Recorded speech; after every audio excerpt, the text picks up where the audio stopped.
Pemirsa Harian Fajar Official, hari ini ada isu yang paling hangat di Sulawesi Selatan. Apa? Soal pengisian wakil gubernur. Apakah nanti ini akan terisi ataukah akan kosong sampai jabatan gubernur definitif berakhir? Nah, hari ini kita menghadirkan dua narasumber kita. Ada dari legislator dan ada dari pengamat pemerintahan dan politik dari Unhas. Baik, saya sapa dulu narasumber kita, Bapak Andi Januar Johri Darwis. Bapak ini adalah legislator Demokrat yang hadir ketika pertemuan dengan Kemendagri kemarin. Assalamualaikum warahmatullahi wabarakatuh. Selamat pagi, host. Bapak Andi Lukman Irwan, dokter kita dari Unhas. Assalamualaikum warahmatullahi wabarakatuh. Saya kira beliau nanti bisa perkenalkan dan ya.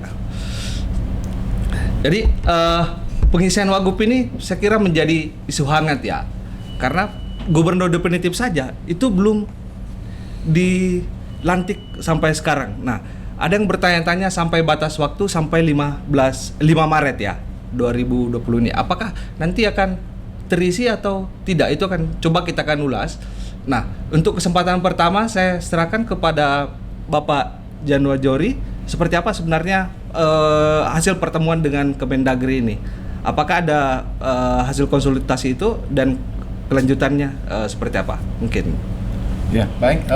Memang sudah tepat perwakilan dari lembaga DPRD yang diutus ke dialog ini. Yang pertama karena lembaga inilah yang menjalankan supremasi dari ketentuan yang berlaku, mulai dari perundang-undangan, peraturan pemerintah hingga turun ke peraturan daerah. Dan lembaga DPR juga sebagai unsur penyelenggara pemerintah provinsi bersama-sama dengan kepala daerah. Bagi kami di fraksi Demokrat, kita melihat sebuah penyelenggaraan pemerintahan itu ibarat sebuah piramida yang ketika satu kubusnya terlepas, dia tidak akan menopang kubus yang paling tinggi di atas. Sehingga keadaan yang terjadi sekarang ini, kami tidak melihat selerasi A si B, tetapi kami hanya mau menegakkan saja aturan dan perundang-undangan, bahwa sesungguhnya harapan masyarakat Sulawesi Selatan untuk optimalnya penyelenggaraan pemerintah harus didukung dengan terisinya semua jabatan yang ada di struktur pemerintahan. Dengan demikian akselerasi itu bisa berjalan sebagaimana yang direncanakan. Dalam kasus kekosongan jabatan wakil gubernur itu hanya bisa ditentukan ketika sudah dilantik nantinya. Apakah itu lewat dari tanggal 5 Maret 2022 atau sebelum? Kalau lewat tanggal 5 Maret 2022 berarti masa jabatan hingga 23 September tahun 2023 kurang dari 18 bulan. Tapi kalau dilantik 4 Maret misalnya tahun 2022 berarti mekanisme harus dijalankan. Ke Pak Lukman, ini melihat ketika terjadi kekosongan pemerintahan di posisi wakil gubernur, apa yang akan terjadi pada sektor kebijakan dan jalannya kepemerintahan? Mungkin ada hal sampaikan. Ya baik, terima kasih.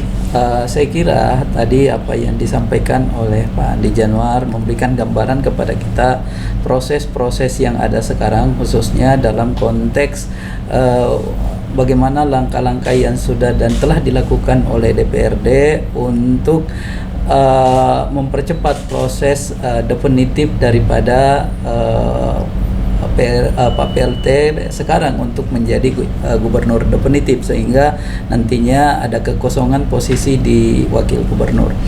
Nah, saya kira kalau kita melihat konteks penyelenggaraan pemerintahan, memang kenapa kemudian dalam konteks pilkada kita memilih gubernur dan wakil gubernur, karena dianggap bahwa kemudian tidak cukup hanya kemudian gubernur saja untuk mengakselerasi proses-proses penyelenggaraan pemerintahan, proses-proses pembangunan yang kemudian dibutuhkan oleh masyarakat. Artinya ada peran daripada wakil yang dibutuhkan di situ, walaupun kemudian kita harus juga mengakui dari sisi regulasi positioning seorang wakil itu kemudian belum terjabarkan secara lebih strong di dalam regulasi kita. Karena kalau kita membaca Undang-Undang 9 2015, perubahan kedua Undang-Undang 23 2014 itu lebih banyak menguraikan fungsi membantu gubernur dalam konteks penyelenggaraan tugas-tugas dan kewenangan daripada gubernur. Tapi posisi wakil itu sesungguhnya sangat strategis membantu gubernur untuk pencapaian visi misi yang ada di RPJMD. Ya, baik pemirsa, ternyata sangat urgen ya posisi wakil gubernur ini. Nah, bagaimana siapa yang akan mengisi ketika dia sudah definitif? Kan ada 3 partai yang kemudian punya hak untuk mengusulkan. Kita kembali ke studio dulu.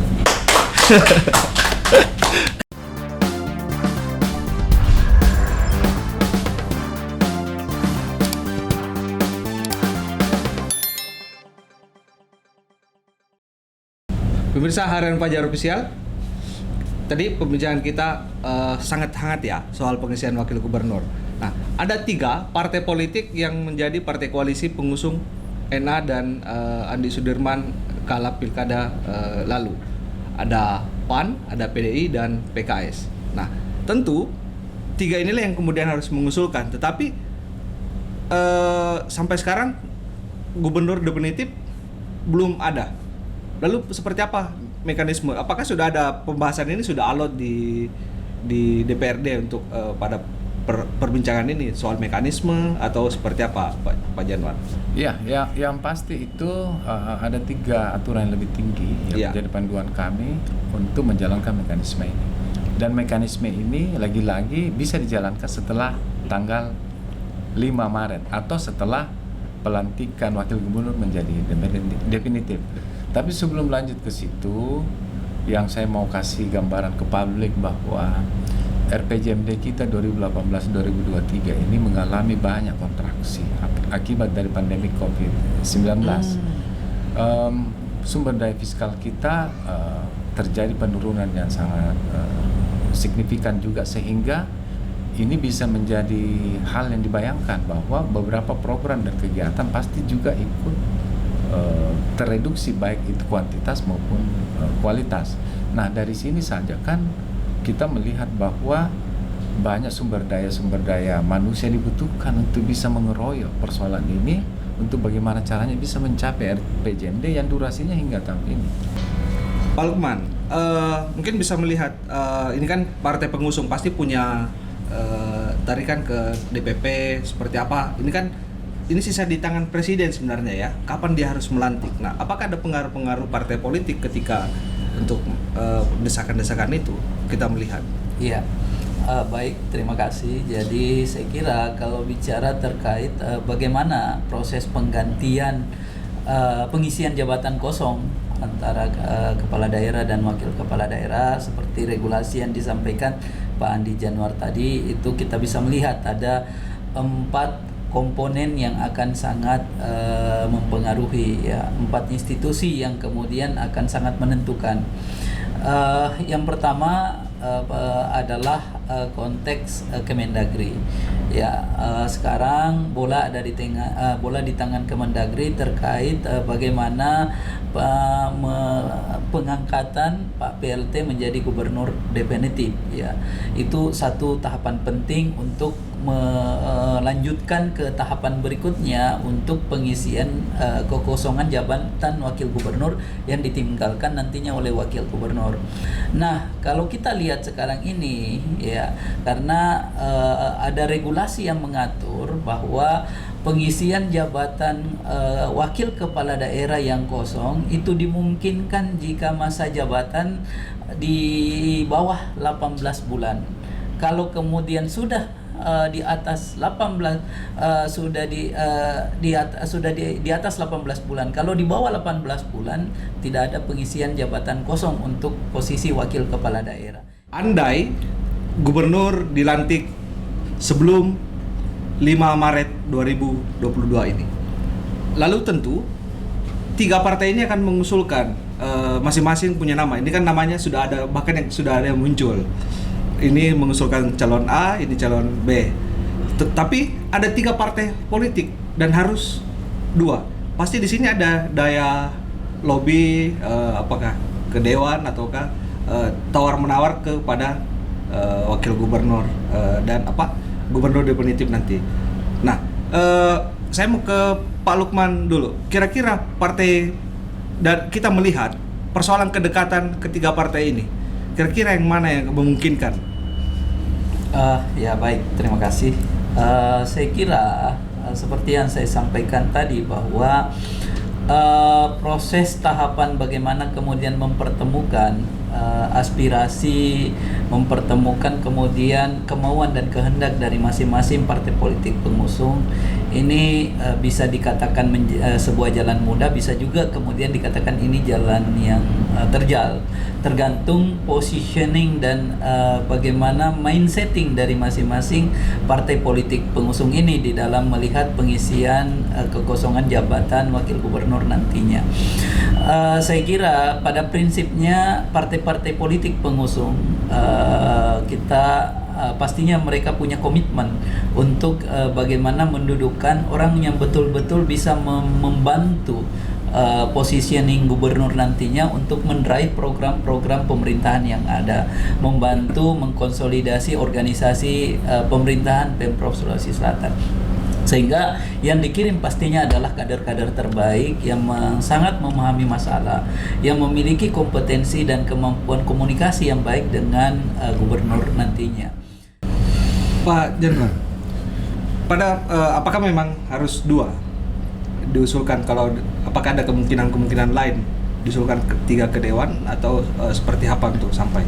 Ya, meskipun Perda nomor 1 tahun 2019 tentang tata tertib DPRD Provinsi Sulawesi Selatan itu memaknai bahwa masing-masing parpol pengusung bisa mengirimkan satu nama, tetapi kita tentu merujuk ke peraturan perundang-undangan yang lebih tinggi. Dalam hal ini Undang-Undang nomor 10 tahun 2016 bahwa pengusulan itu tidak boleh kurang dari 2 dan tidak boleh lebih dari 2. Dalam konteks partai pengusung lebih dari 2, ya disitulah proses-proses kompromi yang kami harapkan. Ini dari satu sisi lembaga DPR, satu sisi ada proses politik yang kami harapkan tetap meletakkan bahwa proses politik dan dinamika politik itu untuk kepentingan kemaslahatan. Yang paling pertama adalah saya boleh dong mengatasnamakan rakyat Sulawesi Selatan di sini sebagai perwakilan mereka bahwa mereka kemarin memilih paket gubernur dan wakil gubernur dan berharap itu bisa selesai hingga periodenya. Terjadi kekosongan di salah satu jabatan dan undang-undang sudah mengaturnya semua. Tentu harapan masyarakat Sulawesi Selatan harus didengar oleh siapapun itu, termasuk presiden, untuk segera menjalankan mekanisme pengisian jabatan wakil gubernur ini. Nah, kita letakkan dulu cara pandang bahwa keadaan ini membutuhkan kepemimpinan, bukan kekuasaan. Ya, ini dulu. Ya, kalau kepemimpinan ya tentu untuk kemaslahatan, sehingga dasar kepemimpinan ini yang menjadi patron bagi teman-teman partai politik pengusung untuk membangun kompromi secepat mungkin dan memenuhi mekanisme yang diatur dalam Undang-Undang 10 tahun 2016 ini tentang 2 pasangan calon. Dengan demikian DPRD bisa melaksanakan mekanisme tersebut. Tapi lagi-lagi kita menunggu kapan pelantikan. Kita berharap memang atas nama konstitusi juga Pak Presiden bisa mendengarkan harapan masyarakat Sulawesi Selatan untuk segera menetapkan wakil gubernur menjadi gubernur dan segera melantiknya sebelum tanggal 5 Maret 2022 ini. Ada harapan supaya ini kemudian dipercepat? Ya, kalau kita meletakkan ini bahwa dalam rangka mewujudkan seluruh agenda-agenda pembangunan Sulawesi Selatan, tentu dibutuhkan seluruh stakeholder dan memenuhi seluruh peran-peran stakeholder tersebut, termasuk jabatan wakil gubernur. Sehingga keadaan ini membutuhkan partisipasi, membutuhkan komitmen, dukungan dan support seluruh pihak untuk sama-sama kita lebih tegakkan konstitusi ini. Kalau itu yang terjadi, berarti semua elemen mulai dari pusat sampai ke bawah pasti akan mengacu ke aturan ini karena sudah diatur semuanya. Kita tidak bisa melakukan skenario A, skenario B, ataukah kita harus mendengar selera si A, selera si B? Itu sama sekali tidak boleh. Yang jelas kita negara konstitusi, yang kita dengar hanya konstitusi. Konstitusi sudah meraba dan memproyeksikan semua keadaan ini sehingga ditetapkan dalam norma-norma undang-undang yang akan dilaksanakan oleh seluruh penyelenggara pemerintah, baik itu tingkat pusat, tingkat provinsi, dan tingkat kabupaten kota. Baik, Pak Lukman, untuk apa hal yang kemudian akan coba disampaikan ke publik untuk pengisian wagub sisi akhir ini? Ya baik, kalau kita melihat ya bahwa tahun 2022 ini sesungguhnya adalah tahun momentum bagaimana implementasi semua janji-janji politik yang telah disampaikan oleh pasangan gubernur dan wakil gubernur sekarang ini. Maka menjadi penting bagaimana kemudian semua program-program yang ada di RPJMD tahun 2022 ini menjadi tahun bagaimana merampungkan semua indikator-indikator capaian yang ada di RPJMD, sehingga saya kira untuk mendrive itu, untuk membantu gubernur nantinya ketika didefinitifkan, dibutuhkan wakil yang bisa menjadi mitra diskusi, menjadi mitra mengkonsolidasi organisasi pemerintahan untuk bekerja secara bersama-sama. Dan saya kira yang akan memiliki peran kunci adalah partai politik yang menjadi pengusung, bagaimana mengkomunikasikan ke pemerintah pusat, bagaimana juga kemudian Presiden, Kemendagri harus melihat realitas, bagaimana kemudian dinamika pemerintahan di Sulawesi Selatan, yang mana dibutuhkan sinergi secara bersama kepala daerah dan wakil kepala daerah. Saya kira lobby-lobby politik daripada partai politik, khususnya partai pengusung ini bisa membantu meyakinkan pemerintah pusat bahwa memang kedepannya kemudian dibutuhkan bukan hanya satu kepala, tapi dibutuhkan dua kepala, memikirkan Sulawesi Selatan untuk kebutuhan dan kemaslahatan hidup masyarakat di Sulawesi Selatan sesuai dengan target janji politik yang sudah disampaikan di RPJMD. Nah, saya kira ini yang kedepannya ya. Baik, terima kasih banyak Pak Lukman, Pak Johri sudah hadir di meja redaksi. Saya kira berapa hal yang jadi catatan ya untuk rekomendasi kita, bahwa ternyata memang posisi wakil gubernur ini sangat urgent dan itu sangat ditentukan 5 Maret ini menjadi suatu hal detik-detik krusial. Benar ini, apakah diisi sebelum atau sesudah untuk pendefinitif itu. Dan saya kira itu yang disampaikan tadi bahwa memang butuhkan kepekaan juga ya pemerintah pusat untuk melihat Sulawesi Selatan tentang bagaimana fungsi pemerintahan ini kemudian berjalan. Pemirsa Harian Fajar Official, demikian meja redaksi kita siang hari ini. Terima kasih banyak pada dua narasumber kita. Sekian, saya Ilham Muasi. Wabillahi taufiq wal hidayah. Wassalamualaikum warahmatullahi wabarakatuh.